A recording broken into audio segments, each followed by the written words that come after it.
Aquí comienza Tenemos Historia, un programa sin precedentes que propone hacer conocer nuestro pasado de manera veraz y objetiva a través de la opinión autorizada de los más prestigiosos historiadores. Esto es Tenemos Historia, con Emilio Perina.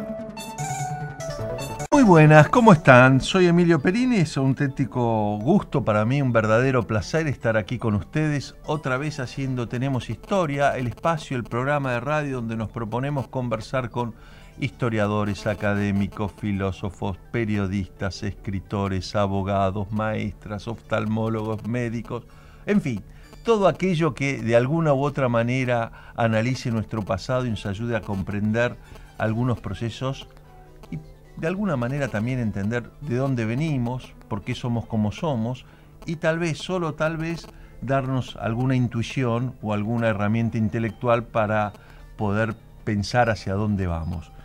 Desde hace varios años hago este programa que ya está en su 8ª temporada con el doctor Omar López Mato. Hoy no lo tenemos, Omar, está engripado el hombre, así que hoy no es por viaje, sino por un temita de salud que no va a estar con nosotros. Y voy a empezar recordando todo lo parroquial del programa, recordarles que nos pueden escribir a programatenemoshistoria@gmail.com, todo junto, programatenemoshistoria@gmail.com, que el programa está siendo grabado, que va a estar en internet, que pueden acceder a los programas anteriores también, y hay dos maneras de hacerlo. Una es ingresando siempre en Facebook, buscan Olmo Ediciones, allí van a encontrar un link que lleva a los programas anteriores de Tenemos Historia, del ciclo. Y la otra es ingresando en Facebook, buscando directamente Tenemos Historia, y allí van a encontrar el programa de hoy y los anteriores. Hoy tenemos un programa que seguramente va a despertar alguna polémica, que seguramente va a despertar algún recuerdo amargo y que seguramente también significa introducirnos en las entrañas más oscuras de nuestra historia reciente, de nuestra historia violenta, de nuestra historia en los años 70, en plena Guerra Fría en la Argentina. Vamos a estar conversando con Carlos Manfroni sobre Montoneros, Soldados de Masera, el libro que nos cuenta la verdad sobre la contraofensiva montonera y la logia que diseñó los años 70. Carlos Manfroni es abogado, ha trabajado en la universidad, abogado por la Universidad de Buenos Aires, ha trabajado en el grupo de expertos de la OEA, en fin, ha estado en la Organización de Naciones Unidas contra la Droga y el Crimen Organizado, también en la Organización de Estados Americanos y la Agencia de Estados Unidos para el Desarrollo Internacional. Es muy extenso el currículum. Gracias, Carlos, por estar con nosotros. No, muchas gracias. Te voy a proponer primero preguntarte cómo surgió la idea de escribir este libro. Porque es un libro difícil que implica bucear en cosas muy miserables de la vida pública argentina y de la política, de los negocios, del crimen organizado, de las mafias. Sí, es como... Se me ocurre que algo parecido le debe suceder al que compone una pieza musical, ¿no? De repente le vienen a la cabeza 2 o 3 notas de aquí, 2 o 3 notas de allá, y empieza a armar lo que después va a ser una melodía. A mí me llamó la atención cuando vi en un expediente judicial, al que tuve acceso por otros motivos, que Gasparini, el que era tesorero de los Montoneros, uno de los tesoreros de los Montoneros, pero uno de los principales, había sido liberado de la ESMA por la propia Marina, por los marinos que estaban a cargo de la ESMA. Entonces, cuando uno ve que tanta gente murió en la ESMA o que fue arrojada al mar, y nada menos que el tesorero de los Montoneros, alguien que tenía una responsabilidad tan grande, se salva, es liberado, inmediatamente dije, acá debe haber habido un negocio de plata. Después estuve pensando, bueno, por supuesto atendía la época en la que esto había ocurrido, que era 1977, cuando lo capturaron, después en 1978 fue liberado. Más o menos un poco después se produce la contraofensiva, que empieza, la contraofensiva es del 79, pero en realidad empieza en el 78, y era virtualmente imposible que la contraofensiva se hubiera producido con las características que tuvo si no hubiera tenido algún consentimiento de una fuerza armada. Por las imposibilidades logísticas y operativas de los montoneros en aquella época, como ellos mismos lo confiesan en sus propios libros. Pero yo, para hacer este libro, leí aproximadamente 40 libros sobre los 70, la mayoría de los cuales están escritos por ex montoneros o amigos o familiares de montoneros. Te voy a interrumpir en este punto, Carlos, para presentar los auspicios del programa y después ya nos metemos de lleno en Montoneros Soldados de Masera, que editó Sudamericana y que explica la verdad sobre la contraofensiva montonera y cómo se diseñó, la logia que diseñó los 70, pero yo diría cuánto de la violencia política en Argentina está vinculado simplemente a temas de negocios espurios. Estás escuchando Tenemos Historia. Conduce Emilio Perina, con la participación especial del doctor Omar López Mato. Seguimos aquí en Tenemos Historia, hoy con la visita de Carlos Manfroni, que bueno, es un abogado especializado en temas de corrupción, hace muchos años que viene trabajando en cursos, en investigaciones de todo lo que tiene que ver con crimen organizado, etcétera, etcétera, y que presentó hace algún tiempo Montoneros Soldados de Masera, la contraofensiva montonera y la logia que diseñó los años 70. Y Carlos, en el primer bloque yo te pregunté por qué este libro, y me acordaba cuando hacía la pregunta de un colega periodista que dice que gran parte de todo lo que pasó en los años 70 se puede entender como la búsqueda de distintos grupos, algunos mafiosos, otros desde el Estado, por el dinero del secuestro de los Born, ¿no? Como una especie de juego de la oca donde todos querían saber dónde estaban esos 60 millones de dólares y algunos pesos de otros secuestros que también eran importantes, ¿no? Sí. Y hablemos además de que estamos hablando de cifras, hoy 60 millones de dólares sigue siendo una fortuna, pero en aquel momento han pasado más de 40 años, estamos hablando de más de 600, 700 actuales, ¿no? Tal cual. Hay que pensar más de 10 veces. ¿Vos ves esa posibilidad de que muchas de las cosas que la gente adjudicó ideología, buenas intenciones, intención de cambiar el mundo, no era más que codicia por una búsqueda de dinero y no, poder? Por supuesto, al menos por parte de las cúpulas era un tema bien de mafia y corrupción. El dinero de los Born, justamente, yo hace un momento cité el caso de la liberación de Gasparini. La liberación de Gasparini se produce porque Gasparini tenía en Suiza, junto con otros, con Lauleta, el depositado parte del dinero del secuestro de los Born. Gasparini era el principal operador financiero de Montoneros. Era uno de los principales, sí, podríamos decir. Vive hoy en Suiza, además ha escrito un montón de libros sobre esta Suiza. temática. En los libros y las versiones que ha dado en reportajes, inclusive en algún programa que yo producía, lo hemos llamado más de una vez, las versiones a veces son contradictorias, Sí. Tiene que ver con el paso de los años, con olvidos que serán involuntarios, o tiene que ver con acomodar causas judiciales, algunas que pueden ser reabiertas o pueden estar pendientes, ¿no? Yo lo cito mucho a Gasparini porque todos los que escriben libros siendo ex montoneros, aunque mienten en algunas cosas, siempre dejan un rastro de verdad. Siempre, cualquiera cuando escribe deja un rastro de la verdad. Y esos rastros de verdad son los que voy tomando. Bueno, volvemos al tema del dinero de los Born. El dinero de los Born estaba depositado, parte en Suiza, parte en Bélgica, parte en Cuba. Era el dinero de los Born, 60 millones de dólares, y el dinero del secuestro de Metz, un empresario de la Mercedes-Benz, aproximadamente unos 3 millones de dólares, 3 millones y medio. Bueno, pero esa es una parte de lo que ambicionaban.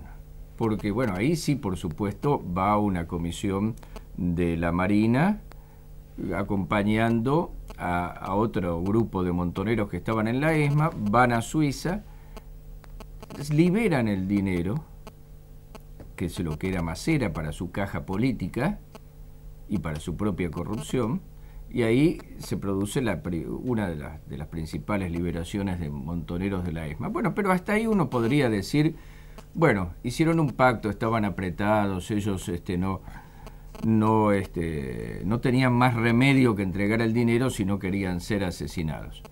Pero hubo mucho más que eso. En realidad, la contraofensiva montonera era el foco del pacto. La contraofensiva montonera, para aquellos que no lo recuerdan, era ese operativo por el cual un grupo muy numeroso de montoneros que estaban exiliados en Europa, algunos, y en México otros, regresó a la Argentina para asesinar al equipo económico que en ese momento encabezaba Martínez de Oz.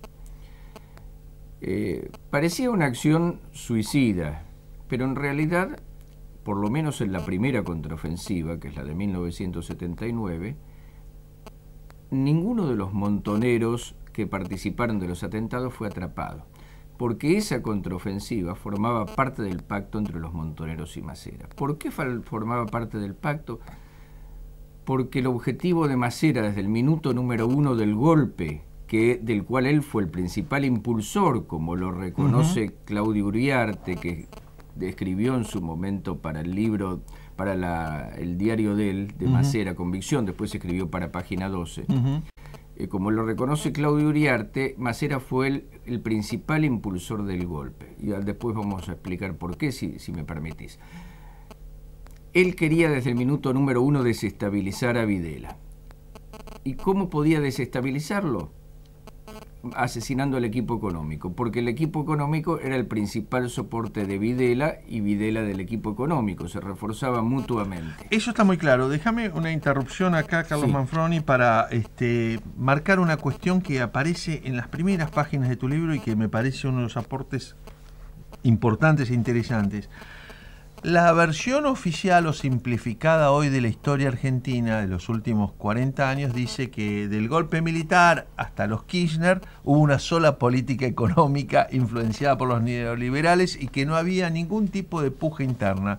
En tu libro lo que surge claramente es que aún durante el proceso militar y donde la política está erradicada de sus formas democráticas y constitucionales, se sigue haciendo política porque Viola tenía un proyecto, Videla tenía otro proyecto y Masera tenía otro proyecto, y no existía ese tipo de acuerdo, consenso unánime que se quiere establecer como que se manejó todo con ánimo en realidad son dictablandas, ¿no? En algún aspecto, en el sentido de que la voz del dictador no es obedecida unánimemente por todo el poder, ¿eh? La Fuerza Aérea hacía lo que quería, la Marina hacía lo que quería, el Ejército hacía lo que quería, y dentro de cada una de las fuerzas además había negocios e intereses particulares que empujaban a los actores a cosas muy contradictorias, ¿no? No, por supuesto, eran todos grupos autónomos, pero justamente a partir si se quiere se los puede llamar bandas inclusive, ¿no?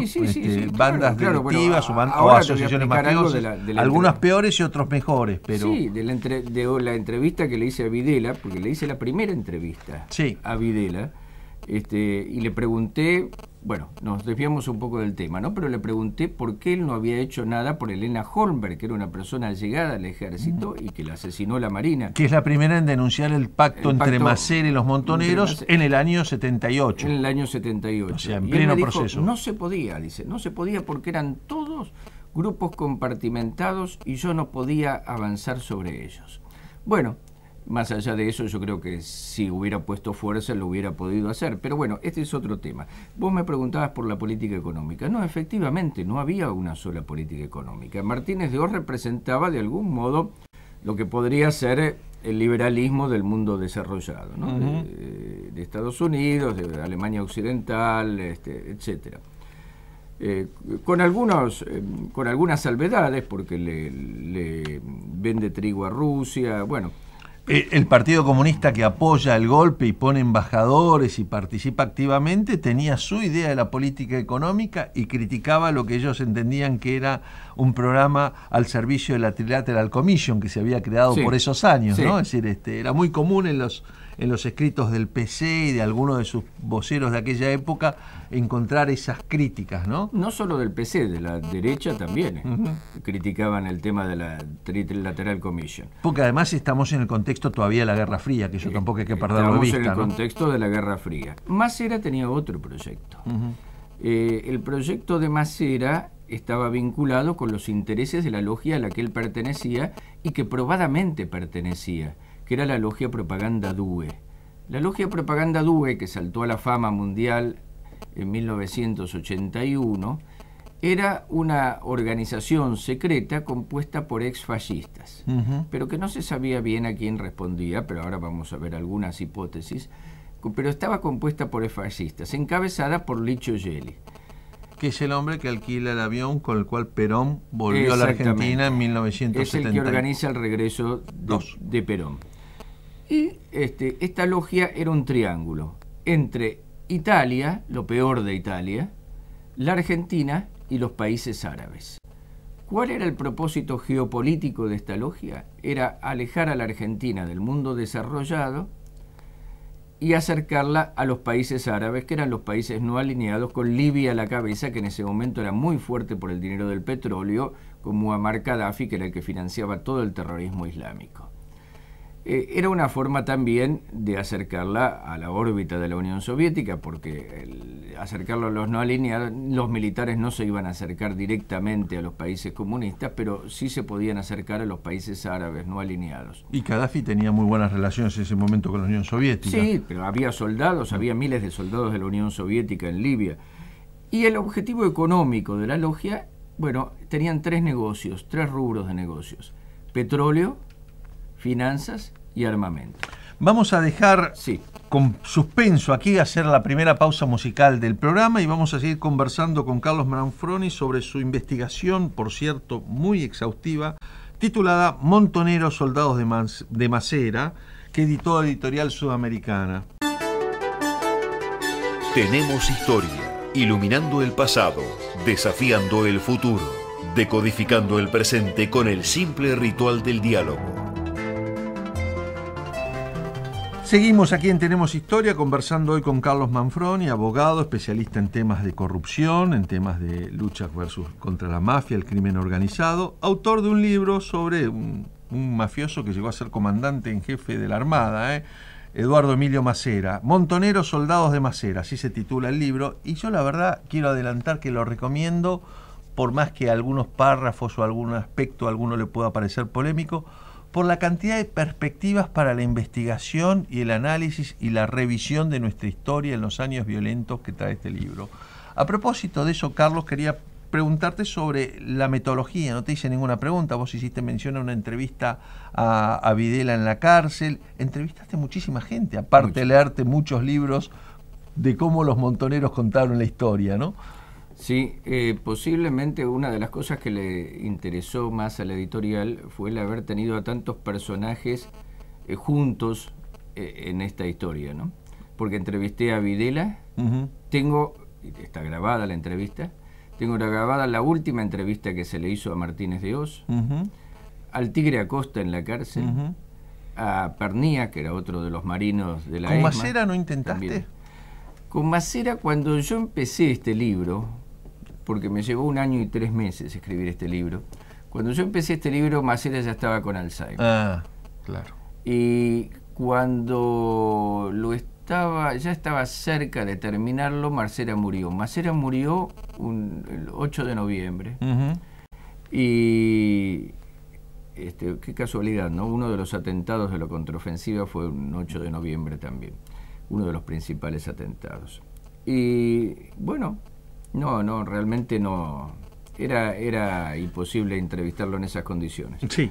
Y también a un ex montonero en on y a otros personajes en off que naturalmente tengo que reservar la fuente, ¿no? Perfecto. Ya vamos a volver a la logia Propaganda Due y lo que significó, pero quería preguntarte si uno puede decir que este libro de alguna manera viene a contradecir ciertos paradigmas instalados por la bibliografía de esos años. Me refiero al paradigma de Berbisky de Seiza, al libro de Bonazo, que se lo utiliza en las escuelas secundarias y en las universidades como libro de enseñanza, ¿no? Recuerdos de la muerte. Me parece que vos pones en duda muchos de esos relatos. Sí, yo cito muchos Recuerdos de la muerte, pero precisamente para contradecirlo. Recuerdos de la muerte está muy bien escrito, como todos los libros de Bonazo, que es un excelente extraordinario narrador, sí. Pero es inexplicable que en un libro de más de 500 páginas él relata todas las relaciones entre los montoneros y la Marina, los montoneros que están presos en la ESMA y la Marina, que los tiene capturados. Si uno lee ese libro, el que lo lee así de corrido y no mira algunos detalles en algunas páginas, dice, bueno, después de todo estos muchachos no la pasaron tan mal en la ESMA, porque le dedica muy poco espacio a las ejecuciones de sus compañeros, a las torturas, y la mayor parte del espacio del libro se lo dedica a las relaciones casi cordiales entre los cautivos y sus carceleros. Uh-huh. Parece un libro sobre el síndrome de Estocolmo. Exactamente, es casi un libro sobre el síndrome de Estocolmo. Pero lo peor que me parece que él deja ahí escondido es que él insinúa un pacto, o empieza, avanza sobre la propuesta de un pacto que hacen los montoneros con Masera. Es decir, un diálogo. Es un diálogo para parar la guerra, liberar a los prisioneros y de un encuentro en el exterior. Y después no dice más nada de eso. Uh-huh. ¿Cómo terminó eso? Bueno, vos sabés que los oficiales de inteligencia suelen escribir artículos y libros que es más lo que ocultan que lo que cuentan. Sí.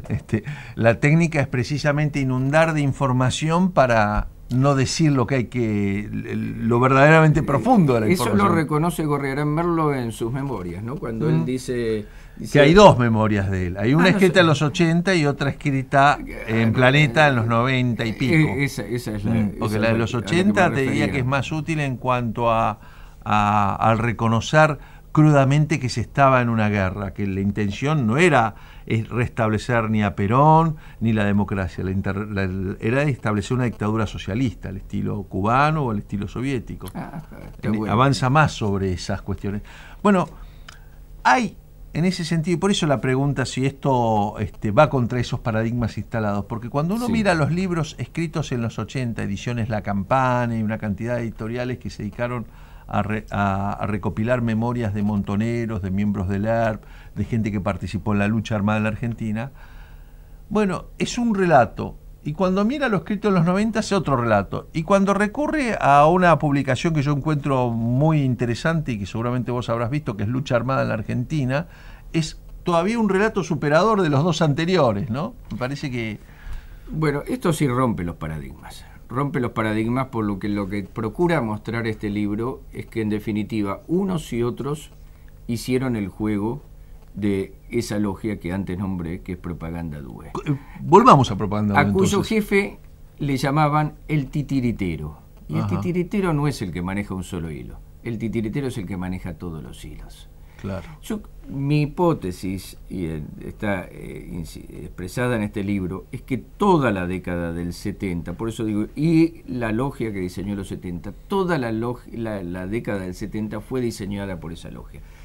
Desde sus comienzos hasta el final, tomando los comienzos, no con la cronología exacta, sino con la muerte de Aramburu, es el acontecimiento que le da inicio a la década del 70, hasta Malvinas, que es el acontecimiento por el que finaliza la década del 70.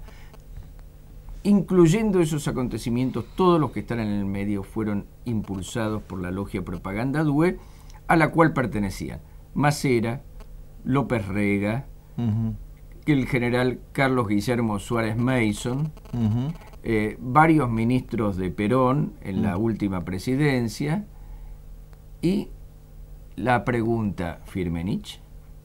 Por lo menos se sabe que Firmenich y Masera se reunieron en la casa de Licio Gelli en Arezzo, Italia. Él los reunió allí. Después estuvieron reunidos en la isla Margarita, en Venezuela, con la presencia de Gaddafi y varios miembros de la logia. Allí acordaron este pacto de la contraofensiva y se reunieron también en París. Entonces, acá hubo mucho más que el intento de unos muchachos que estaban locos de venir a la Argentina en la época en la que los militares gobernaban y dominaban cada una de las calles. Acá hubo una jugada geopolítica con intereses económicos para desplazar a otro proyecto económico y político, impulsada por una logia, y en la cual convergieron Montoneros y Masera. Bien, vamos a hacer la segunda pausa musical del programa de hoy y yo coincido con gran parte de este enfoque, pero insisto en que esto se hizo en el contexto de una guerra fría que había ingresado en el continente, a mi juicio, con la Revolución Cubana y en la Argentina con la caída del gobierno de Frondizi, que es precisamente donde se producen los primeros movimientos guerrilleros en la historia argentina. Oturuncos en 1959, el ejército revolucionario del pueblo de Jorge Macetti con ya soldados cubanos operando en la Argentina en 1963-64, y que el último episodio de esa Guerra Fría, coincido con vos, es la Guerra de las Malvinas, digamos, ¿no? Es decir, ese es lo Tanto que nos saca. es así que hay un escritor en inglés, Stephen Knight, que dice que detrás de la logia Propaganda Due, aunque estaba dirigida por exfascistas, estaba la KGB. Bien, con este inquietante dato nos vamos a una nueva pausa musical en Tenemos. La historia no tiene dueño. Conocela en Tenemos Historia. Seguimos aquí en Tenemos Historia, hoy con un programa que va a desatar mucha polémica, muchas pasiones, que nos lleva a las entrañas más oscuras del pasado argentino, la violencia de los 70, lo que tiene que ver con los dineros sucios, con pactos mafiosos, con hombres que eran capaces de secuestrar a una persona porque se querían quedar con la mujer, como ha ocurrido con el almirante Macera, con una falta de escrúpulos totales en la vida pública. Pero bueno, todo esto mezclado con la Guerra Fría y los intereses económicos de una Argentina que no terminaba de reacomodarse después del crack que significó la caída del plan económico de Helva, la inflación cero y todo eso, ¿no? El libro se llama Montoneros, soldados de Macera, lo recomendamos, y el autor, Carlos Manfroni, está conversando hoy con nosotros. En los bloques anteriores nos describiste un poco de Macera, un poco de la logia Propaganda Due, quedó en claro que no había unanimidad en el proceso militar, ni mucho menos, que inclusive dentro de cada arma uno podría explorar líneas muy contradictorias y trabajando a veces con intereses extranjeros, fuera del país, llámese la Unión Soviética, llámese Cuba, o llámese Estados Unidos o quien fuera. ¿Por qué la logia quería apoyar a esta gente? ¿Cuál era el interés de la logia Propaganda Due en la Argentina?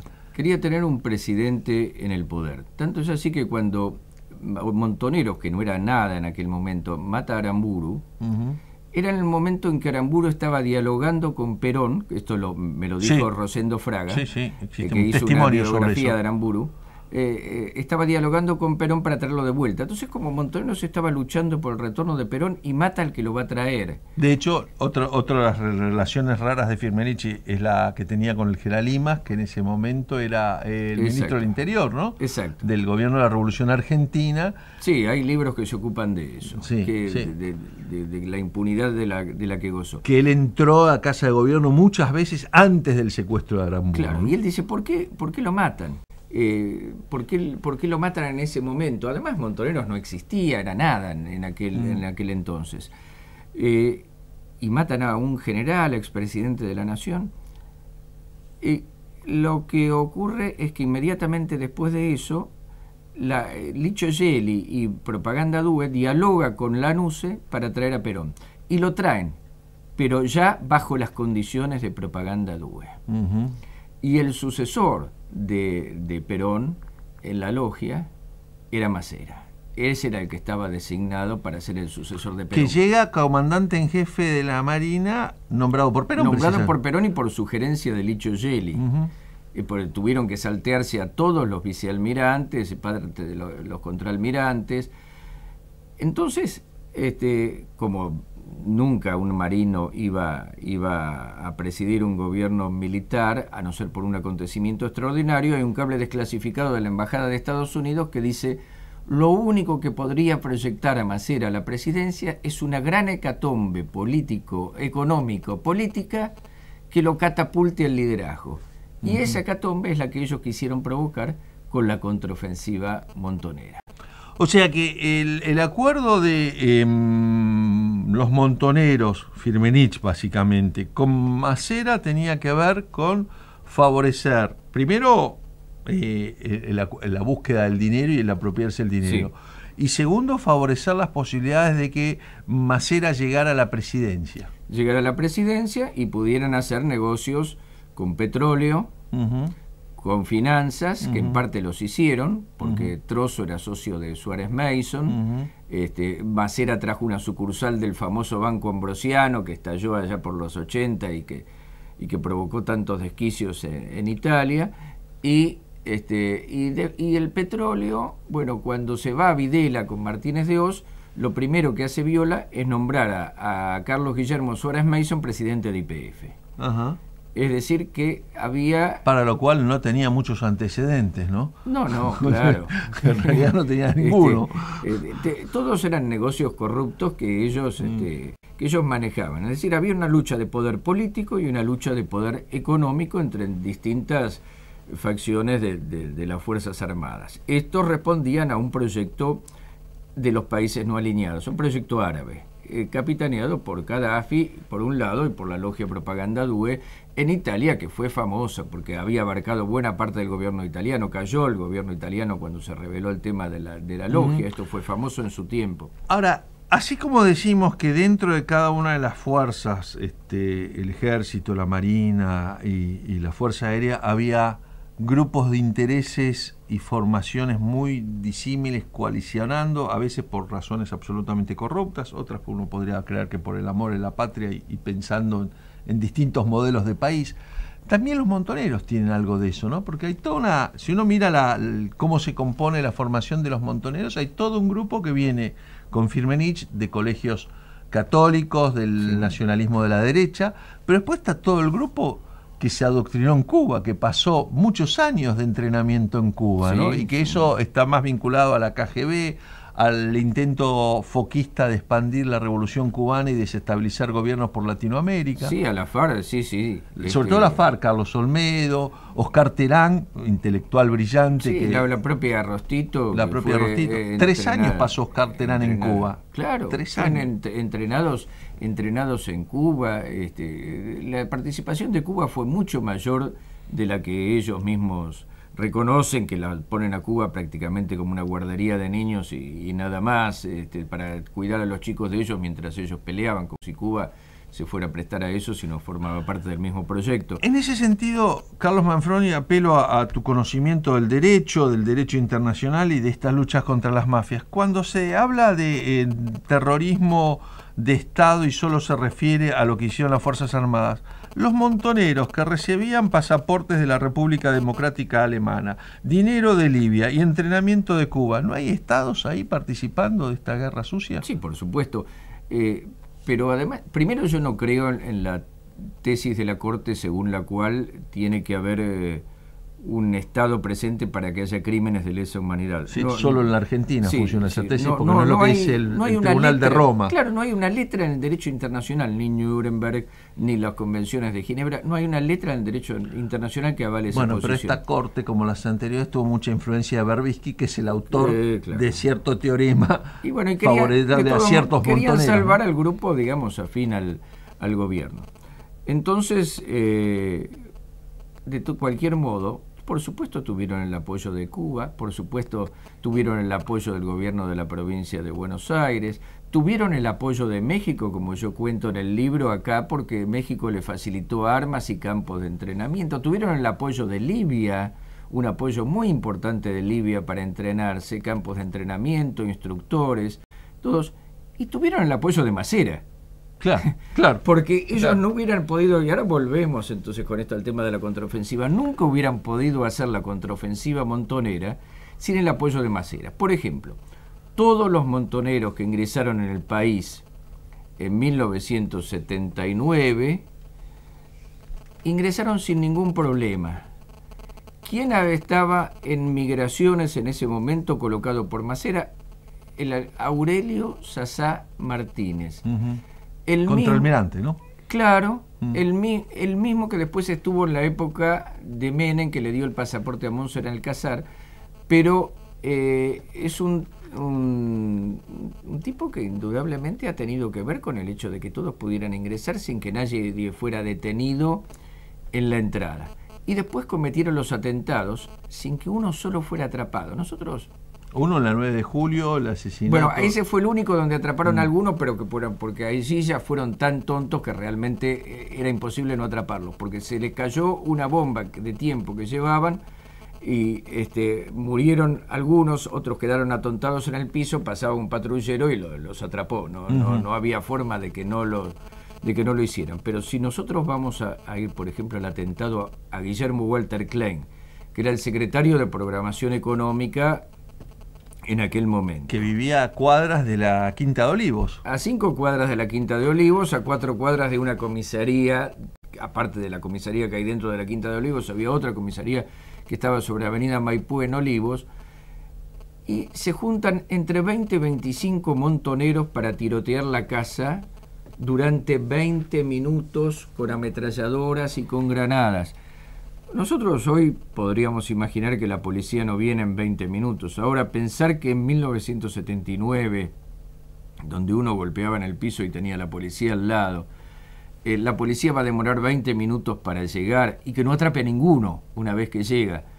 Bueno, primero que se hayan juntado 20 a 25 montoneros, porque si nosotros leemos los libros, la literatura de exmontoneros, era muy difícil para ellos. Era muy difícil que se juntaran dos. Elementos logísticos. Que se juntaran dos, porque siempre cada uno tenía miedo que la cita estuviera envenenada, como le llamaban a las citas en las que uno convocaba la cita, pero estaba trabajando para la Marina, porque la Marina era la que se ocupaba de los montoneros, estaba trabajando para la Marina, lo citaba al otro y ahí lo enganchaban y lo capturaban. Como acá se juntaron 20, 25, sin ningún problema, todos en plena calle, a la luz del día, tiroteando una casa a las 7:30 de la mañana, 8 de la mañana, y no atraparon a uno. Después pusieron... Sí. Vamos a hacer acá, Carlos Manfroni, la última pausa musical del programa de hoy, conversando con Montoneros Soldados de Masera, que como ustedes pueden ver es un libro que ayuda a atar muchos de los cabos sueltos que aparecen en la historia violenta de la Argentina en los años 70. Si la historia la escriben solo los que perdieron las batallas, se llena de rencor. Si la historia la escriben solo los que ganaron las batallas, difícilmente sea objetiva. Tenemos historia y podemos contarla. Seguimos conversando con Carlos Manfroni en torno a Montoneros Soldados de Masera, libro que editó Sudamericana y que, como decía recién, deja un poco dudas sobre cabos sueltos en la violencia política de los años 70, donde hay un sinnúmero de atentados que nunca fueron aclarados, ¿no? O que llevan a la sospecha. Nunca fueron aclarados. El de Klein, del que estaba hablando hace un momento, es uno. Bueno, finalmente dinamitaron la casa, los bomberos... Los atentados a Alemán, que eso sí... Los atentados a Alemán. Hay dos atentados a Alemán. Exactamente. Uno, que es una bomba que estalla en su casa en el cuarto gol de Argentina-Perú. De Argentina-Perú, con el cual Argentina se clasificaba. Alemán había criticado mucho, sí, claro. Alemán era secretario de Hacienda. Los negocios del Mundial que hiciera el almirante Lacoste un incondicional de Masera, ¿no? Para lo cual eliminan a un general. Mataron al general Actis, que dijeron que fueron montoneros, pero fue la Marina. Lo mataron al general Actis, que era un hombre honesto, y que tenía a su cargo la organización del Mundial. Era el presidente del IAN 78. Casi nadie se acuerda, porque el IAN 78 se identifica con Lacoste. Claro, pero y el otro es el contraalmirante, el que después fue a Relaciones Exteriores, que sobrevivió al atentado. Gussetti, sí. Ese es otro atentado extraño, ¿no? A Gussetti le pegan un tiro cuando él va a un consultorio médico y sugestivamente la custodia se queda afuera. Pero ese y no entra, y adentro estaban los montoneros y ahí le pegan el tiro. Pero ese es un atentado, y después llega Montes a la Cancillería, que es incondicional de Masera.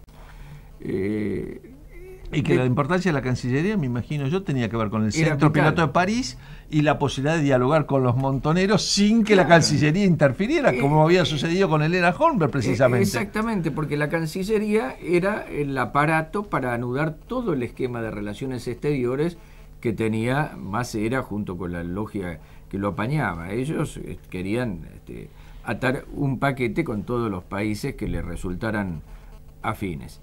Entonces estuvo el atentado a Padilla, del que no atraparon a ninguno. Estuvo los dos atentados a Alemán, uno en pleno Belgrano, donde lo ametrallaron, ametrallaron el auto, le tiraron con energas. tampoco atraparon a nadie. Estuvo el atentado a Klein, donde tampoco atraparon a nadie. Estuvo el atentado a Soldati, que ahí los atraparon, pero no tenían más remedio porque les estalló una bomba encima.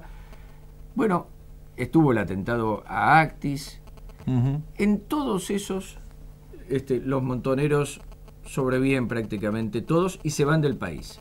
Al año siguiente los hacen volver, no se sabe para qué, porque ya habían fracasado, y ahí sugestivamente es el ejército el que los atrapa a todos en las fronteras. ¿Qué ocurrió? Si el ejército se había dedicado al ERP y Marina a los montoneros... Eso es algo que está muy bien explicado en el libro y que es una división del trabajo que yo desconocía. Sí. ¿Por qué el ejército aparece atrapando a los montoneros? Es evidente que allí el ejército le dijo a Marina, ya descubierto el juego, correte, que vos ya sabemos lo que hiciste, ahora intervenimos nosotros, y ahí es cuando los mata a todos los que vinieron para la contraofensiva, y todavía están las causas abiertas por aquello de... La contraofensiva ha traído mucha polémica entre los montoneros, tanto cuando estaban en el exilio, después con el inicio de la democracia, en muchos de los libros que vos seguramente has leído para escribir Montoneros Soldados de Masera. Esa polémica tiene que ver con historias humanas, tiene que ver con distintos enfoques ideológicos, o tiene que ver con también negocios y pertenencia a bandos distintos. Bueno, hay de todo un poco, ¿no? Porque la crítica, hay una crítica que es una crítica lógica de parte de los mismos montoneros que dicen cómo nos embarcaron en esta campaña suicida. Y es verdad, los empezaron a convocar en España, y estaba Perdía, Vaca Narvaja, bueno, Firmenich, por supuesto, dando las horas. La contraofensiva se decide en Italia, sugestivamente. Y los convocan en España y en México. Era una campaña suicida, esa era una crítica lógica. ¿Cómo los embarcaron en eso? Era imposible que pudieran triunfar. La otra cuestión es que Galimberti no participó ni siquiera de la primera contraofensiva, ya se estaba separando. Así todo, el grupo de Galimberti recibe plata de Masera, pero recibe plata de Masera para no sabotear el Mundial. Porque era lo que querían, en un acuerdo para el Mundial, y prácticamente los montoneros hicieron algunos juegos de artificio, pero no hubo ningún tipo de intento de sabotear el Mundial. No le arruinaron el negocio al Almirante. Y después está el otro grupo, que es el de Bonazo, que se separa cuando ya fracasa la primera contraofensiva. Y se separa antes de la segunda contraofensiva, que es en los 80. Pero bueno, ya separarse a esa altura es como, no sé, hoy hablar mal del gobierno Me militar. interesa, como tengo que ir cerrando el programa, me imagino que este libro ha recibido seguramente muchas querellas, cartas, documentos, Ninguna. Bien. Ninguna. La verdad, tengo que decir que hasta ahora yo puse un correo en el libro, recibí solo felicitaciones y alguna nueva información y de que haya los dos aparecido. lados, de los dos lados, incluyendo muchos ex montoneros. Ahora, nuevas informaciones, sí, aparecieron nuevas informaciones. Por ejemplo, un señor Gándara, y yo lo digo porque él me autorizó a dar el nombre, cuyo tío fue asesinado porque él era un marino de la Marina Mercante, porque había transportado a marinos de la Marina de Guerra que iban a encontrarse con montoneros en Europa, y él estuvo a punto de denunciarlo, como ya había hecho una denuncia contra el almirante Ñavi en su momento, que lo había hecho caer. Y que quiso hacer lo mismo con Masera, pero Masera no era Ñavi, lo cual indica que ya había relaciones entre montoneros y Masera en 1976. Yo hasta donde llegué en el libro es en 1977, con el encuentro que hubo en la isla Margarita de Venezuela entre montoneros, Masera, y con la presencia de Gaddafi. Pero este testimonio posterior al libro me indica que ya hubo contactos entre montoneros y Masera en 1976. Masera, que fue, como dijiste a lo largo del libro, el que más impulsó el golpe, digamos, ¿no? El que más aceleró el golpe. Y no nos olvidemos que los montoneros también estaban de acuerdo con que hubiera un golpe, porque decían cuanto peor mejor. Ahí está. Esa era la definición. Carlos Manfroni, nos quedamos sin tiempo, te agradecemos muchísimo y te invitaremos a volver a hablar sobre la violencia de los años 70 en algún otro programa, y seguramente habrá otro libro ahí dando vueltas, ¿no? Sí, Lo dejamos en suspenso por ahora. Gracias por haber estado aquí en Muchas Tenemos gracias Historia. a vos. Y nos reencontramos con todos ustedes el próximo domingo aquí en Tenemos Historia en Radio El Mundo. Chao, pasen la mejor semana posible.